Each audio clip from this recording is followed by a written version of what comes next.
Say what's up, Headspaces. Viwe, the brother from the ancient mother. Yes, you guessed it. It's another Headspace interview. For those who've been following the channel, South Africa's most poignant hip-hop podcast. We focus on the issues, the artists, the events that are putting hip-hop in the foreground in ways that are authentic, in ways that are teaching all of us where hip-hop in this country is going to next, and the engagement with what it is, how we love it, and where we could go with it. Right beside me right now, I have a brother who has been incrementally building his status, his resume up in ways that are fundamentally felt where I come from. That's the GQ, Eastern Cape at large. But I also feel in different pockets of South Africa, whether you're talking Jersey, Cape Town, if you're familiar with White Noise, the sounds of Sean Class, shout out to AV Rain Candy, who's also making an establishment for herself in her own right. This is an artist who's kind of been swimming along that movement. He is a cat who goes by the name of Mlamli. You've probably seen a couple of videos from him.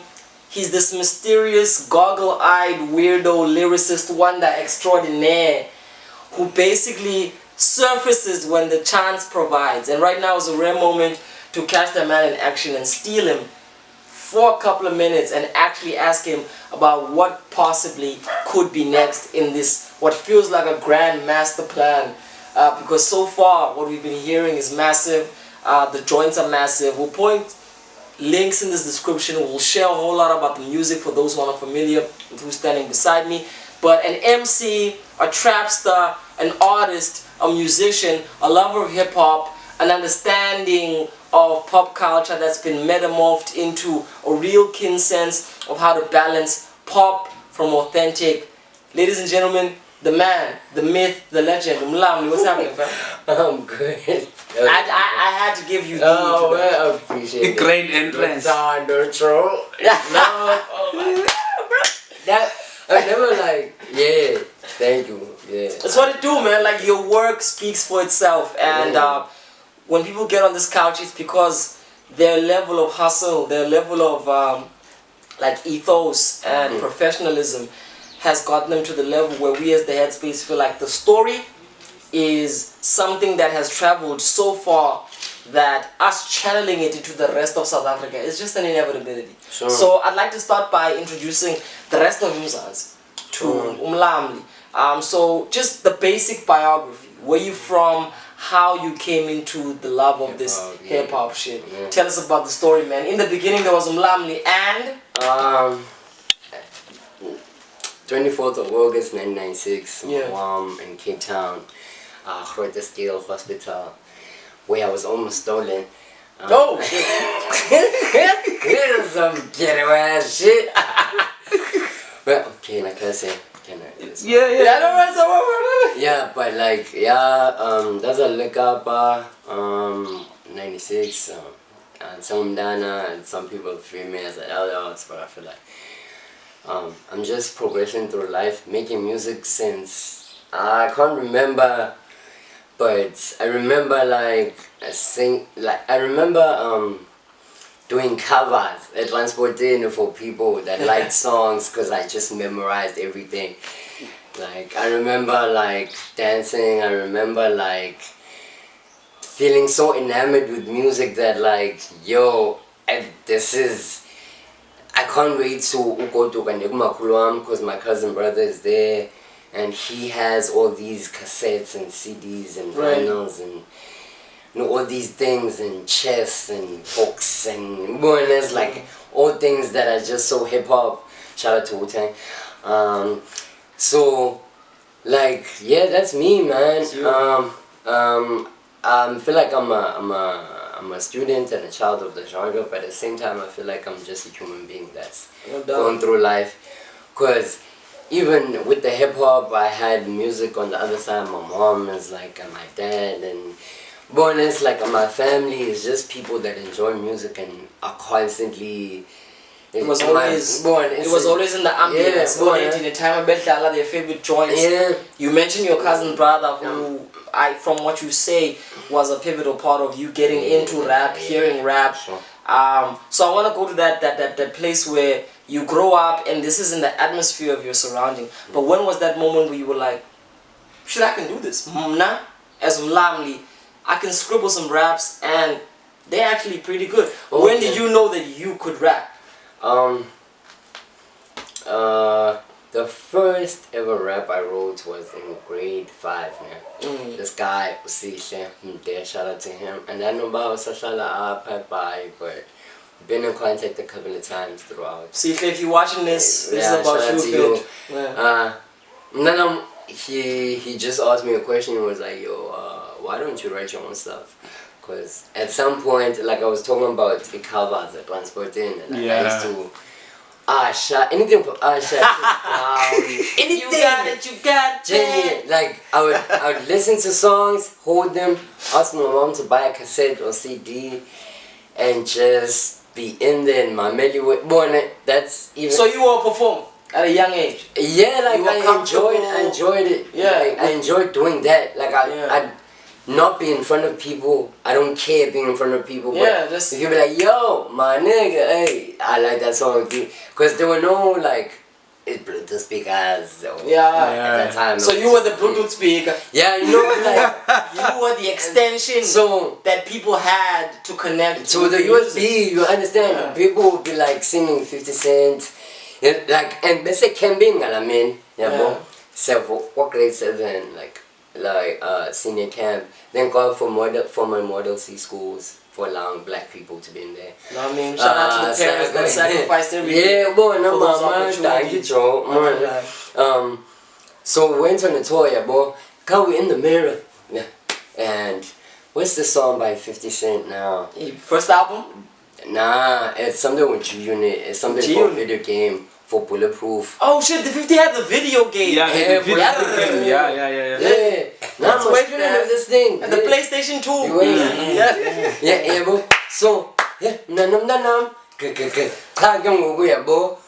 there's 3 of us in this mirror, and Mdanam gets the chorus, bro. Then it starts mumbling a verse, and I just like, I just be hitting the enemy. It's like, yo, and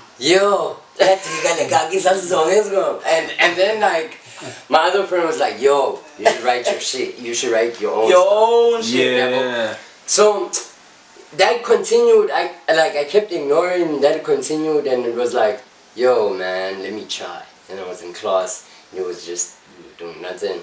And then I wrote this thing like. What was the first thing? Don't tell me you couldn't remember your first verse, because that was something amazing. Yeah, that was amazing. Big and Park, and like, being big is big and being true as Park. Like those are along those lines, sure. Something of the opening lines. I was still like, I don't know how you. The game is the best name job in the world, by the way. Yeah, of course. The game, like I don't know, like that style of rapping. Like I was like, I wanna be big as big and. True as Pac, because I felt like Tupac and Biggie were people that respected in rap. The iconic.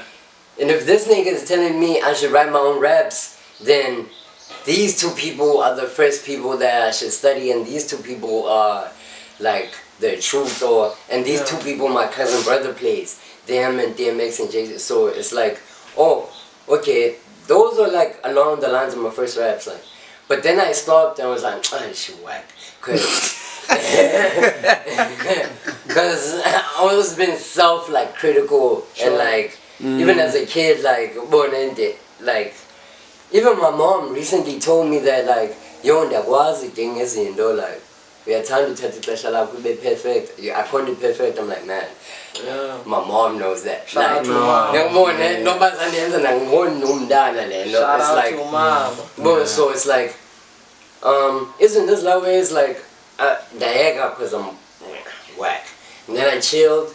And like in grade 8, I met this guy, T.O., shout out to him. Tarico, shout out to him.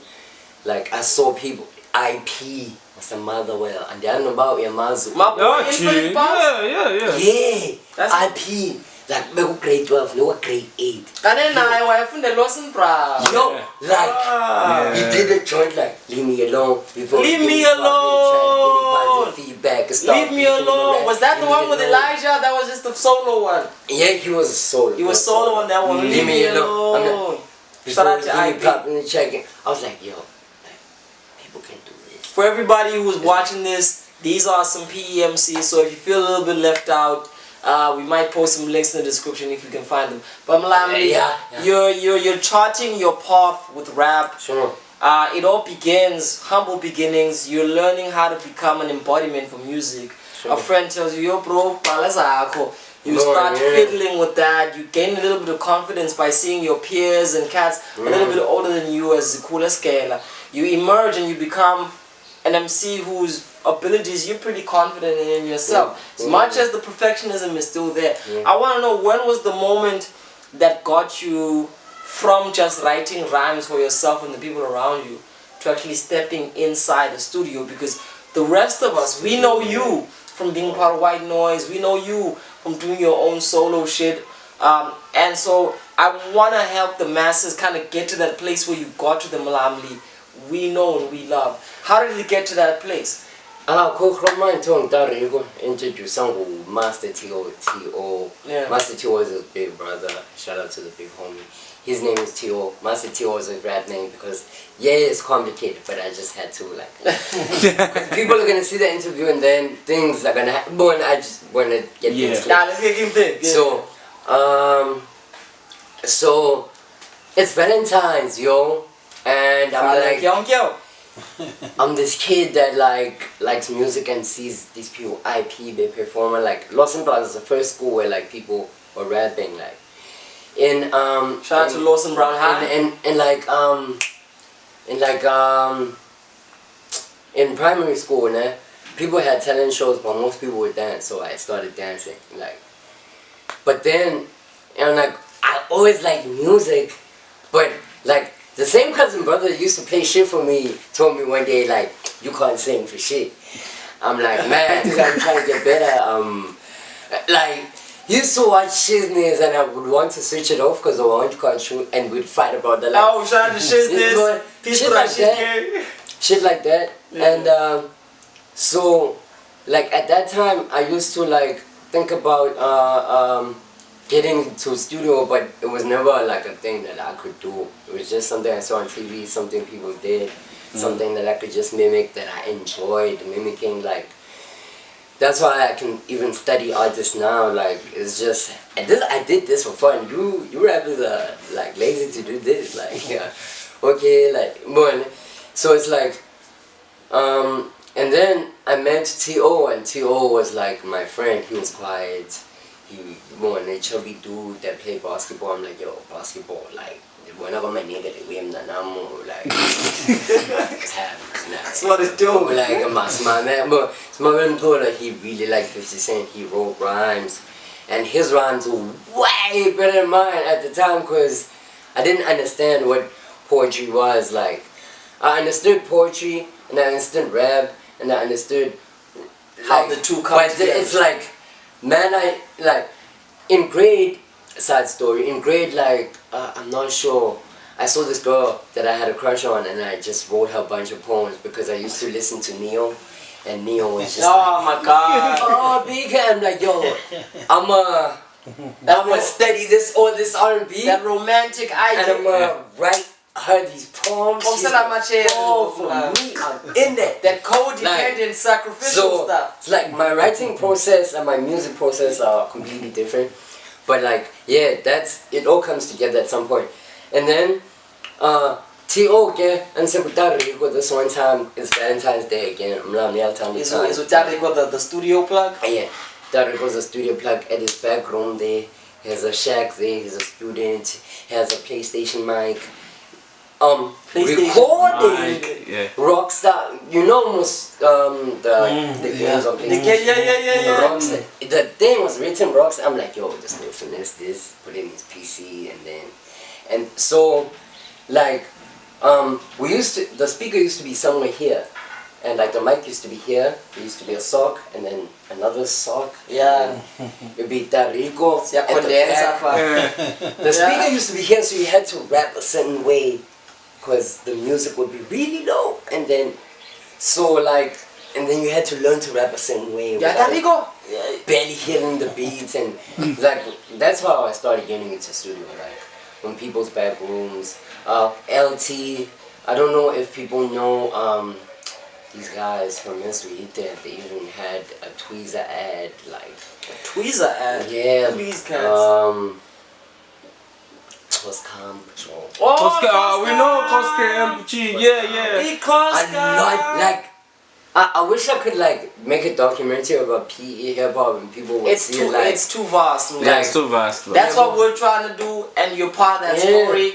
So in order for us to like tell this larger story, because a lot of people, they see you and you fit as part of the context of white noise. Like for instance, you mentioned that you're from Ituesi, and Ituesi is known for the likes of the Kashans, the Kushes, and I've personally, you know what I'm saying? You know, shout out to Ituesi hip hop has been known for a lot of like smooth, finesse kind of raps, and you come as a kind of a tradition of that. It's like there's an atmosphere to Ituesi where cats are laid back and they're comfortable with rapping about, modes that speak to people's enjoyment of life. There's the struggle is there.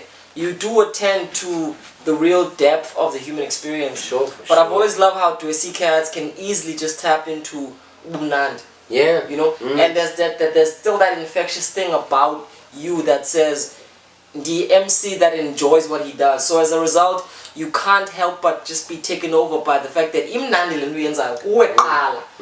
love it, and as a result, other people tend to just be taken over by the fact that you're enjoying what you're doing, and you're doing it with a level of skill that allows just the whole song to be bathed in this utmost joy in rapping. I want to know that moment where you like linked up with people who you felt were real kindred spirits, and people, that moment where you felt like, okay, Jonga, I've been doing this thing for a minute, but now I actually feel like a rapper.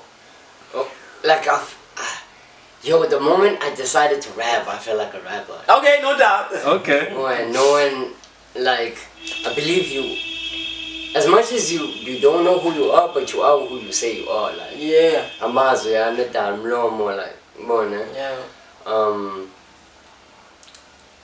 Ituesi, first of all, is like a working class, middle class, lower middle class situation where people have cars but the banks own them. People have house but the banks own them, but you can afford enough to pay the bank on time to keep the situation. If things ever go south, it's like living on a line, tightrope. On a tightrope, on a shoestring. Like, if people slack now, it's for a couple of months the fridge is gonna look bad. Like, and understanding that, I feel like because we have moments of like joy, but it's like it's always been viewed as a black suburb. It's like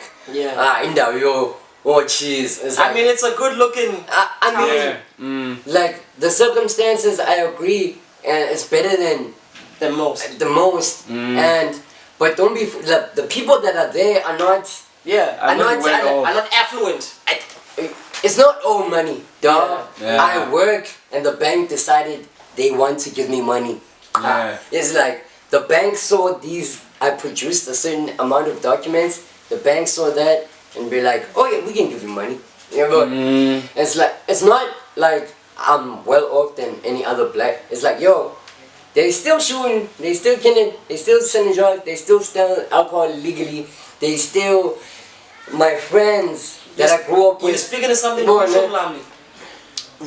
Rap and hip hop is wrapped in this kind of social political discourse, from its roots. It's about young people kind of taking the limitations that they were in and breaking out of that through self-empowerment. And Lyricist about growing up in Ituesi, perceived as a kind of affluent neighborhood, but really in the inside it's kind of just middle-class blacks who are threading the capitalist line. And you're a child of that. You mentioned having Abazali who sacrificed so that you could go to quote-unquote Model C schools and have the access to an English and an accent that has the Mlamli that we know and love are part of that. And I love the fact that you're aware of all of these dynamics that play into who you are. I wanna know, does that factor into the way you approach your music? Are you an artist who goes, etc.? I know the subtleties of who I am, so as a result, if the rest of the world is gonna understand me, I wanted to slip in a little bit of information to let them know that I'm not ignorant of the fact that we don't all live on the same plane, but we all still live the same experience. In a nutshell, here's how I'm going to ask this question to you. Are you cognizant of the politics of the world when you go in front of the mic? Yeah. Yeah. My mom and dad went to prison during apartheid. So the effects of being black in this country and being black in the world have never been hidden from me. Like, my mom and dad telling me stories, horror stories about police coming in and bashing your father's head against the wall because they're looking for you because we're part of the CASAT or ANC or whatever youth league, and you're trying to do better for people. That's why I get my spirit of like fighting and speaking for us, for people that look like me, my parents. That's why I get the spirit of reading. Tatam, like, he left the library. Like, he's a good dude and he has challenges. As I grow up, like, people are not perfect at every role and they have in their life. They're not going to be perfect fathers or whatever, but like, the things that I've learned is like, oh, and the things I've learned from my mom, obviously, that's been there, like, forever. Like, it's like, oh, I'm very aware of what I look like, who I am, what I sound like to these people, what these people think of me, what... I've been cognizant of a lot of things for a long time, even as a kid.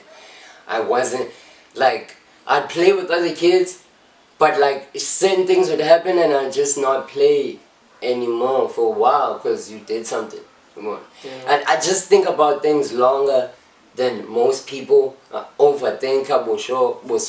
So being aware of izinto ezenzekayo, where I am, what everything around me is, being curious and more is like something that's been instilled in me and told in me for like ever since I could remember. So important that you see me in this. Mlamli. So Zipa, and a lot of people might not associate the music that you do because you, like I said, you're primarily an artist who bathes in the sound that is today called trap.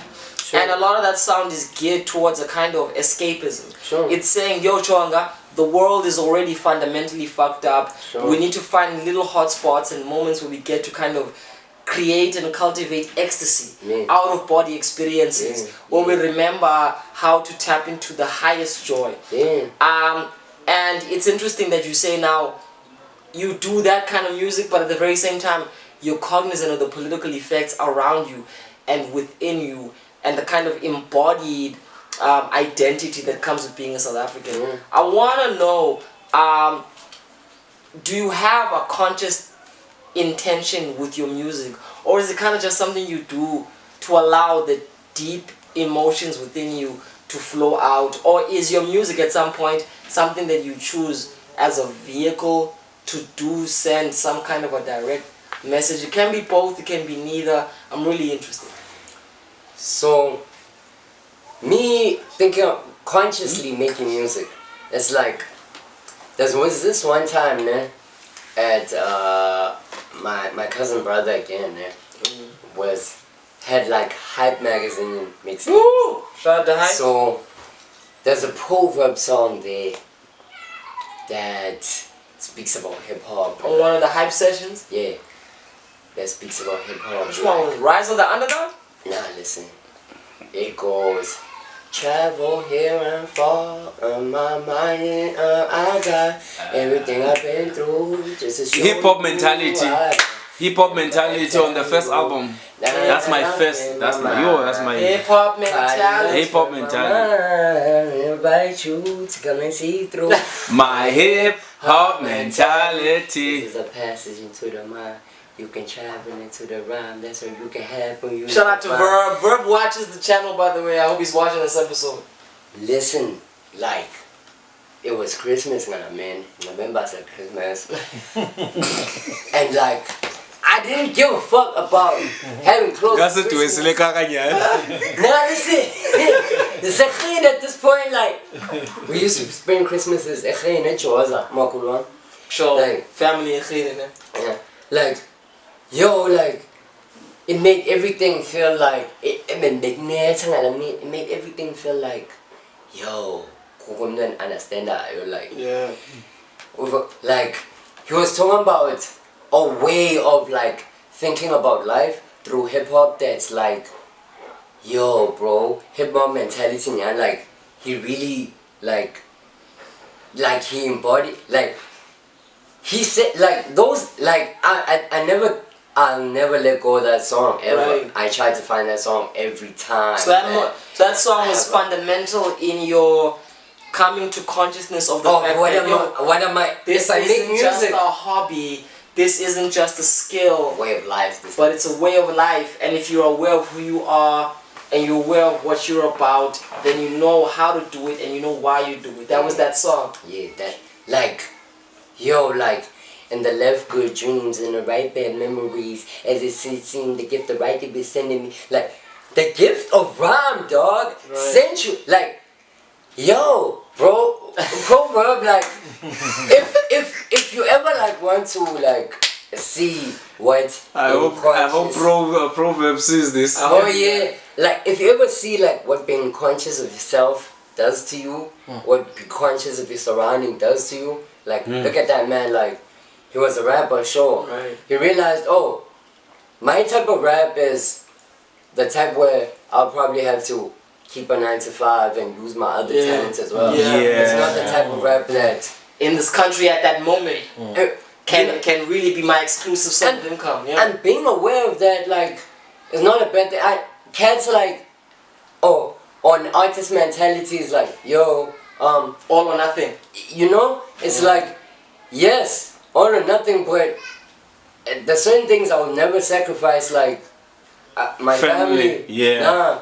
Nah, the people that I love. Nah, it's okay. You can keep every, like, the White Noise was released, and obviously with the success of something, things happen. Yeah. And a lot of things have happened, but me being cognizant of like me. Yeah. And seeing these things happen, it's like, oh, there's certain things that I would never sacrifice. The people that I love, even Nangoku Beseta about where Sean's from, I was reluctant about that information because, yo, you... Shout out to Sean Class, member White Noise. You know what I mean? Yeah. It, like, information that I know, is like, it's important to me. Yeah. Besides music, because all this shit can die at the end. Right. And like, it doesn't matter and we're all gonna die. At least choose something that matters, which is caring about people's souls. That's what I care about, is souls of people. So I'm cognizant of that in my music. I love it. It's like, I love it. Mlamli, we're in the Lyricist Lounge. You fundamentally do rap, but it's rap that's filtered through the trap sound. And I want to ask you, do you consider yourself a lyricist? I'm considering myself a lyricist because I write. Like, my guy, like, I did script writing, like I used to write essays for assignments, like 5,000 words, 6,000 words, or whatever. Writing shit is in your DNA, my nigga. Like, it's who you are. Is that what you're trying to say to me? If lyricist and writing as like, yes, music is I feel like it's a union of like sound and words. Right. And word is a sound anyway, so everything is music. So even the way people speak entices me sometimes. I listen to people only for the like, yo. No. Oh shit. No. Yeah, when I know you come. Now.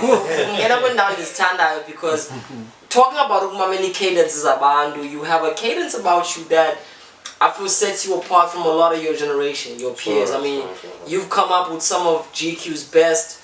You mean you're in a class where people put you in the same field and space as Abanabafano KNG. Isaac Wilson, you've worked with a lot of them. Sean Class, your homeboy, who you speak about a lot, who's produced fundamentally most of your catalog. Who's basically like the yin to your yang.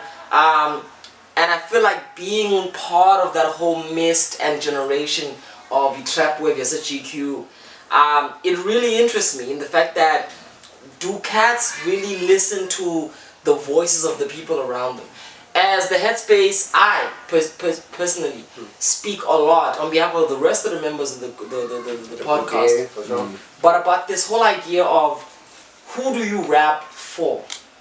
That rappers don't ask themselves that question because it feels like a lot of cats are rapping for the fantasies of being in America, or a lot of cats are rapping because they see this image of fame, and I feel like real inspiring rap comes from people who close their eyes and rap for the environment that they grew up in, rap for the people who understand them immediately.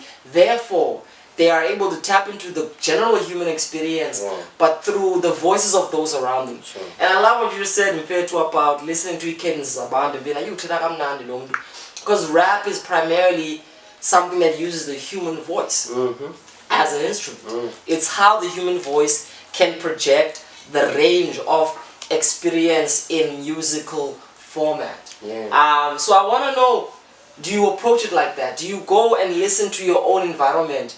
Do you listen to the people of it where COV is with or you pride to imam or wherever you are as a kind of a channel to the way that you spit? Because personally there's some cadences that I can't identify about you and they're so familiar that I can't help but feel like, yo, this is something that really speaks to the immediate environment that this cat comes from. Some like we spoke about off camera about people thinking about people when they rap, and I think about the people that I speak to every day. Like a lot of the way people comes out in my rhymes, and I just want people to listen to my song. Like if I ever pass away, which I will, not if I ever, when I pass away. Hopefully not so soon.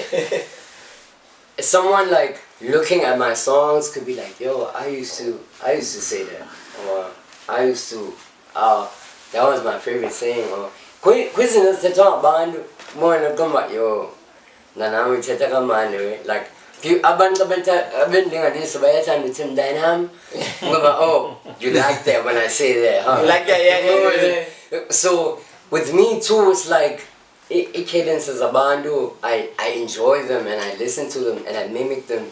It's like if I really love you, like if I chill with you a long time, you'll hear me speaking like you, and sometimes I'll be feeling like you need to be yourself and whatever. But at the same time, it's like, man, I don't know what you see, but I see the love of you, expansion of self. Bro, like I am what I the love of you, the love of me, the love, expansion of self, exactly. Like if I didn't copy 50 Cent, I wouldn't know how to use my voice in an intimidating way.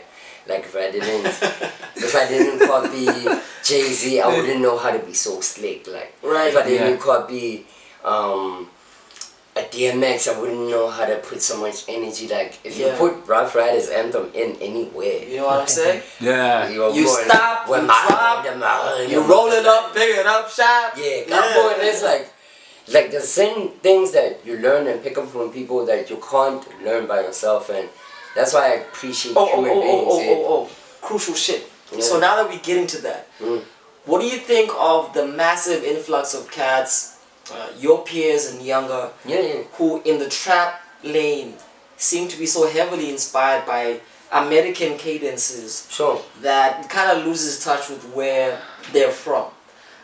Do you think that, cool, every man for himself? I mean, or do you think it does really harm some of the integrity of the way that the art will come across to the people? Because we don't deny that hip-hop and thus trap is an American phenomenon, but there's always an interesting politics with how we interpret these things.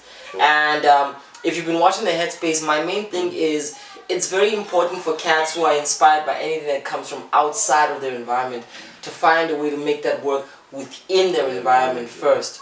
What are your views on that? Do you think cats should just do themselves and just allow the freedom of art to flow, or do you think it's important to consciously consider, am I sounding too foreign for my own people? For me, like Tupac didn't care what he sounded like. And if you want to talk about American influence, yo, go back and watch Omandoza and tell me they weren't copying or DMX. Like, tell me like as an tell me like that's not DMX. Right. So anybody that speaks about originality needs to consider what are you talking about? Right. Are you talking about human beings? That's a history that no one single human being can tell me what or who or how or why. Like, we all discovering it. So for me, Umapaputi or Brown Dash or whatever, they making Kwaito, they trying to make a South African version of hip hop. Right. In whoever's eyes that sees American hip hop a certain way. They were like, it's like I'm looking at this phone and I'm gonna make a duplicate. But my duplicate is gonna be from, it's gonna show you how I think. How I live. Yeah. How I live, what my influences are. Your duplicate is gonna show you what you find important, what you feel like is the truth. Right. Because everyone has their own truth. So you're doing, like, so for me, it's like, man, instead of talking about originality, let's really talk about progress. Are we progressing? Are we regressing? If we're regressing, why are we regressing? If we're progressing, why are we progressing? Let me be devil's advocate on them, Sure. and say, hello, we can't talk progress if we don't address one of the issues about it is that it's originality. You mentioned Mapaputi, you mentioned all these artists, and the one thing about the Mandozas and all of them is that they fundamentally rapped in Isizu or whatever indigenous language. They brought it back to themselves. Yeah. Right. So here's the question. The question is, when you hear an Aries who predominantly raps in a slang, in an accent that doesn't originate from where he's from, when you hear a Nasty C who predominantly raps in an accent and a slang that doesn't originate where he's from, unlike a Mapaputi or a Brown Dash or a Zola, do you think the younger artists are sacrificing the power of where they come from, or do you think, nah, it's okay, they'll make it either way? There's power in where you come from, and you should know yourself, and the more you know yourself, the more powerful you are. But for me, if you're listening to music, where does every human being come from? We come from the same source. Like, Americans are not better than us. Like, people looking at Americans and be like, yo, you're copying America, you're trying to be American. Is there a certain perception that you have towards Americans that compared to you, that you feel like they are a certain way? Are they detached from their roots? Are you detached from their roots? What are the roots for real? Because our history was wiped out. Like, I know Christian God is not my God, because when the white people... Christian subscribers of the Headspace, these are Mlamli's views. We do not subscribe. These are the views of the artist. Just to clear it up, let me not. I cause a lot of but like, but it's real talk. It's your truth. Think about colonialism, man. Right. I'm gonna destroy who you are, and I'm gonna give you certain truths that about yourself that are not. It's like, I feel like sometimes artists or Africa and managers in the industry are like colonialists. They see this value here, you enjoying this value as a natural part of your state, and they see it and they see what it could be for them in their nature. Like they can, if I get here and I see gold, because in Africa gold biphathwa njenge natural thing ephuma nje emhlabeni. Yeah, go on, bikhula njenge sunflower. This is just where two gold coins. Oh shit, that was some gold. Damn. Yeah. Gold in my cup, gold. It's like now gold in my cup. Not me gold in my chain. It's like it's just a natural resource that's here. Universe. God bless like bless us with this, and then other people come in like, yo, do you know what you have? Yo, gold in your cup. You can do this and this and this with this, you know, and this. But all of this doing, they don't tell you it's gonna compromise you. And your existence. It's gonna use up your gold. It's gonna your joy that you had from using this thing or having this thing is gonna be soaked up. Your energy doing this thing. That's why like artists get old and like they're bitter and like they become OGs that hate on new shit. Because it's like, yo, things have happened to you and I get it.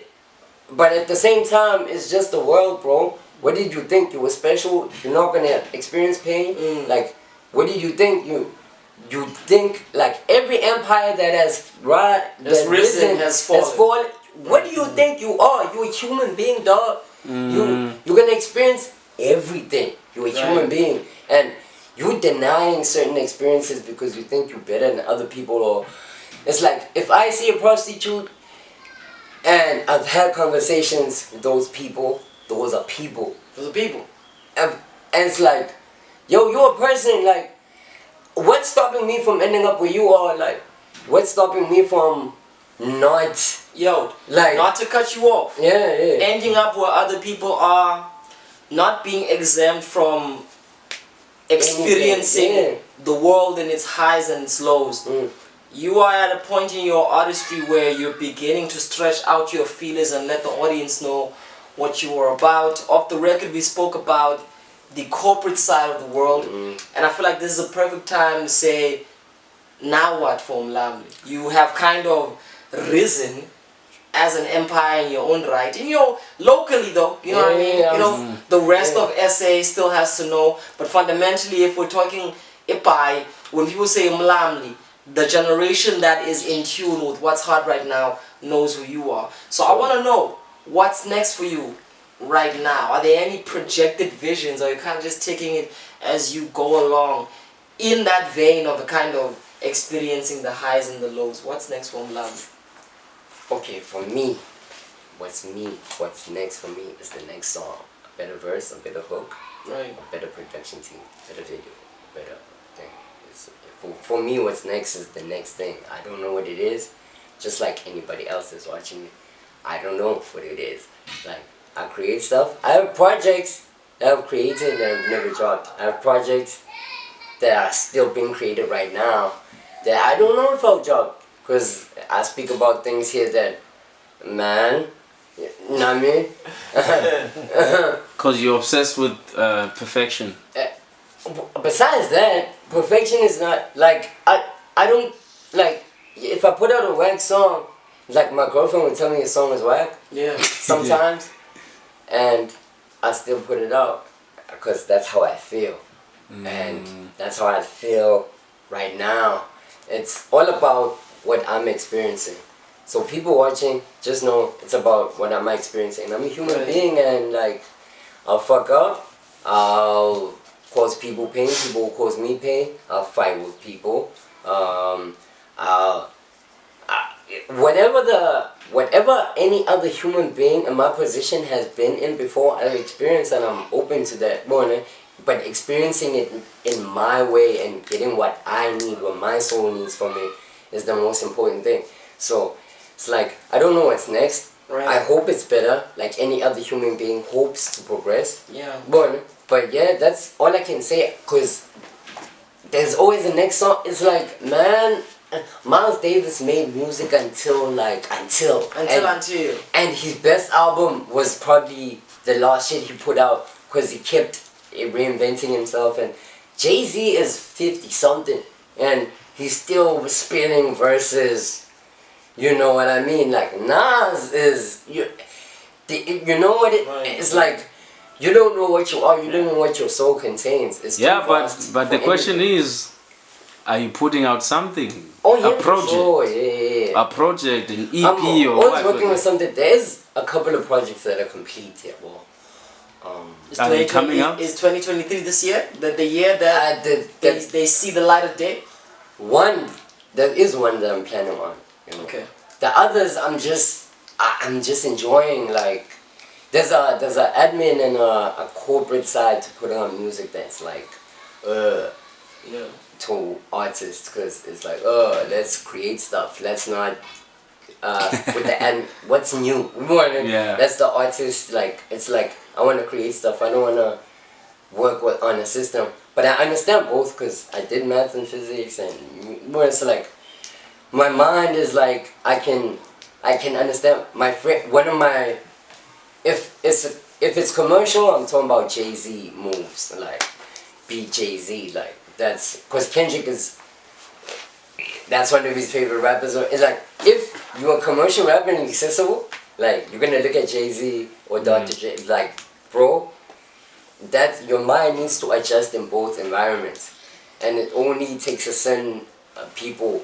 Some people need drugs to adjust in this environment. Some people need drugs to adjust in this environment. Some people feel compromised by this environment, so they stop. That's why Lauryn Hill can release one album and be good. Right. It's like Andre can release the group shit and that one Love Below and be good. It's like, bro, Umculo is a soul on its own. Everything is a soul on its own. Everything has energy. So, like, if I'm gonna say like, oh, I know it's next, then I'll be fooling myself and fooling everyone around. Sure. I don't. Okay. So, to conclude it all, here you are. You've trailblazed and you've navigated around your own city in ways that have captivated many an audience. You have found the balance between rapping in your own mother tongue yet still kind of filtering into the global audience. You are engaging with this politics of authenticity that we just spoke about. You just made us know that you do think about who you are and what you're coming and sending across when you do your music. And I feel like that was all important to lead up to the final question. What do you feel is right now at this moment, if everything were to be cut off and you were to find yourself not existing, excuse the gloomy thought, but I kind of had to set the space for saying, what is the legacy of Mlamli? What in this active moment are you maybe consciously trying to do, or like sometimes finding yourself doing by looking in hindsight? First of all, death is not a gloomy thought. I feel like death is part of life, and as much as people should be happy about people's babies being born, they should be happy about people's babies dying as well, because there's a purpose in every life and whatever. I don't want to get into that. I want to get like the question, I feel like if I'm to sit here and like, yo guys, you know the purpose of life is this. You know guys, you should work hard in life. Listen to your parents. I'll be speaking a bunch of shit like no one knows what this thing is. We just souls that have been put in bodies. But you are that's what I feel like it is. And someone else might feel like it's something different, and I can't dispute this because you're experiencing this. I speak for you. Yeah, well, I'm speaking for me. For me, it's like, man, if I ever die and don't exist, I existed, bro. Like, Mlamli and he made what, like, my ego, let's say my capitalistic hip-hop, top five mics, the Source, Grammy Award, ultimate, no. Self is like, yo, at least know me for one project, like. But everything else is just a product of life and experience for me. But, like, musically, inspirationally, it's just like, yo, Mlamli. Oh, it's like, if I say KO, it's kind of Republic One. It's kind of raps, kara, like. Right. It's like a, yo, you forever affected people in a certain way that's like, even when they're 15, even when they're 30, they'll be like, yo, there was that time. That moment. But I'm kara, and they're like, yo, boy, like, they could be like, oh, it was like this, or, so, like, the way I describe hip-hop mentality to me is like, yo, the artists that I love and appreciate, for someone, anyone, like, can be that, but at the same time, I'll be that for myself when I'm alive. But if I'm dead, like, someone like, yo, just listen to this and feel like someone was like you. There's a map to this life thing. No, there's something, born that you can.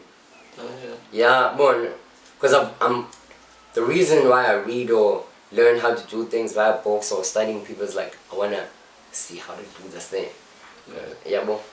And it's like fundamentally in hip hop, like That's Sabs. That's Sabs. I know he's a b-boy. That's Sabs. No, I know that's Sabs. Oh, Africa something on Facebook. Man, from my like, he gave me like a thing of like the elements of hip hop that I'll never forget in my life. I feel like one mention is on that's Sabs. He's a b-boy from Mataki. Ulaluka lo, kutatumza lo. Tatumza, bro. Yeah. Like, yeah. I used to dance, right? And like I met him through friends that used to dance with and be like, yo, man. And he told me a couple of things about dance. Tatumza still goes as an interview, by the way. Yes. But like about hip watching it, boy, hip hop, like I'm going, oh, this is what this is, and as parts of this story like are so scattered, like, and I can't finish them in one interview, but like if someone looks at me, I want them to remember all the things that I've been through, all the people that was around, all the people that inspired me. It's like Carmen said, shout out to Biz Marquis and all the MCs that sparked me. Like, it's like, yo, it's like everyone that sparks me, everyone that lights everyone else's light, everyone that's doing what I'm doing, everyone that's born. That's I just born bandu like unfortunately no bandu because I'll be really liking my space, but I care born. I just want to know as utando. Let me say that. Yeah. Utando. That's a beautiful way to. If I die like. Utando, bro. Encapsulated. Mlamli, Utando. Mlamli. Utando, like. Utando. Yeah, that's just it.